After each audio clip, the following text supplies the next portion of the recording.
pekná sťažnosť voči klientovi a písali sme, na to naťahujeme ten čas, čakáme 363, či nerozhodne Žilinka, alebo či nerozhodne o námietke voči Lipšicovi, alebo či si nezoberie spis Európska prokuratúra. Ak si zoberie spis Európska prokuratúra na previerku, tak je 2 mesiace pokoj. Alebo to musí ísť zväz výhod, rátajte, že teraz mi dojde, chcem ísť do Košic do spisu, pravdepodobne si ešte najvyšší súd začne zdržovať a najvyšší súd si ešte vyžiada nejaký čas na vyjadrenie sa k sťažnosti.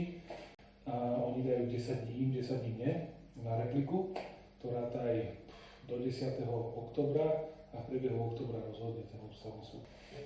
Ja to piči. Trvá to všetko. Trvá to, počujem.